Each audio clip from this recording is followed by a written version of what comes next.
5 வயசுக்கு முடிஞ்சானா? Right, okay, பரவாயில்ல. அந்த வெல் அட்வான்ஸாக இருக்குது. Right, okay, right. வயது இல்லை இல்லை. ஆண்பால் பெண்பால், படித்தவன் படிக்காதவன், பணக்காரன் பிச்சைக்காரன், ஆன்மீகவாதி அரசியல்வாதி, எந்த நிலையில இருந்தாலும் இல்லை.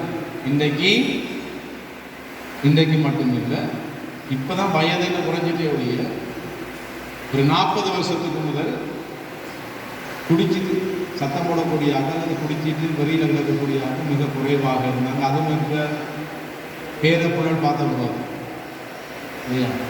விசேஷமாக குறைஞ்சது 45 வயசுக்கு பிறகுதான். ஒரு 40 வருஷத்துக்கு முதல் சாராயம் எடுக்கிறாங்க, வயசு எல்லை இருந்தது இல்லையா? சாராயம் எடுக்கிறாங்க, வயசு எல்லை. இப்போ என்ன சொன்னீங்க? பள்ளிக்கூடம் போகிற பிள்ளைகளும் குடிக்கிறாங்க. முந்தி பொம்பளாக குடிக்கிறது குறையாது. அந்த மழையாததுனால இந்த வீடியோ கிளிப்லாம் கொண்டு வரையாது. அதை கொண்டு காட்டுன்னா அவங்களுக்கு தெரிஞ்சிருக்கும். இன்றைக்கி ஆண்பால் பெண்பால் சின்ன வயசுலேருந்து இன்றைக்கி முழு பேரும் குடிக்கக்கூடிய வித்தியாசம். ஆக இந்த குடி, இந்த போதை எங்களுடைய வாழ்க்கைக்கு தேவையில்லாத ஒரு காரியமாக இருந்தாலும் அநேக மாணவர்கள் என்ன செய்கிறார்கள்? அதை தேடி போகக்கூடியவர்களாக இருக்கிறார்கள். இந்த போதைக்கு அடிமையாகக்கூடியவர்களுக்கு என்ன நடக்குது என்று சொன்னால், சாராயம் குடிக்கக்குள்ள அல்லது போதை எடுக்கக்குள்ள அது என்ன நடக்குதுன்னு சொன்னால், ஒரு வகையான நமக்கு இயற்கையாகவே ஆண்டவர் எங்களுக்கு ஒரு ஹோமோனோட தந்துக்கிறார். அந்த ஹோமோன் என்னது? டோபோமின். சரியா? அந்த டோபோமின் என்கின்ற அந்த ஹோமோன் என்ன செய்யணும்னு சொன்னால், நான் சந்தோஷமாக இருக்கக்குள்ள அது எனக்கு நாம் என்ன செய்யணும்? ஆடல் பாடல் கொண்டாட்டமாக இருக்கும். விளையாட போகக்குள்ள நமக்கு என்ன செய்யணும்? உற்சாகம் விருதுமா. அது என்னது? அதுதான் அந்த டோபோமின். எங்களுக்கு என்ன சொல்றது? ஊக்கத்தை தரக்கூடிய, ஊக்குவிக்கக்கூடிய ஒரு வகையான ஒரு ஹோமோன், நொதியம் ஒன்று எங்களுக்குள்ள இருக்கு.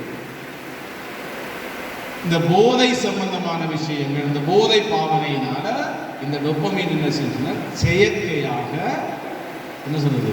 இயல்பாக வரக்கூடியதை அது என்ன செய்யுது? செயற்கையாக உருவாக்கி அது என்ன செய்யுது? ஒரு கட்டத்தில் எங்களுக்கு அதை வர்த்தத்தை அது இல்லாமல் அது வரணும்னா என்ன செய்யணும்? அது வரணும்னா என்ன செய்யணும்?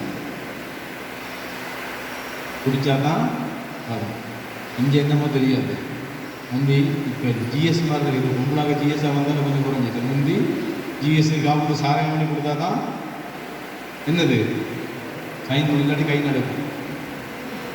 காப்பத்தை சாராயம் பண்ணி கொடுக்காம நீங்கள் ஜிஎஸ்கிட்ட சைன் கொண்டே ஏன் கை நடுக்கம். அந்த கை நடுக்கம் என்னது? மூளை நோயினுடைய ஒரு வெளிப்பாடு.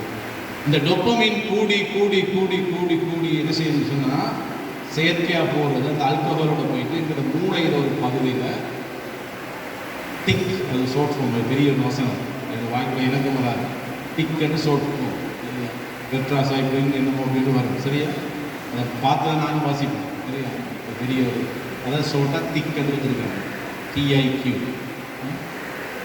அது இந்த மூளையில் போய் பதிஞ்சிடும். மூளையில் போய் பதிஞ்சோடனே அவன் வந்து ஒரு எக்ஸ்ட்ரா ஒரு ஆள். அவனுக்கு பேர் என்னது? வெறிக்குட்டி. அவனுக்கு பேர் என்ன? நம்மளோட பாசையில் சொல்லணும்னு சொன்னா என்னது? அவனுக்கு பேர் என்னது?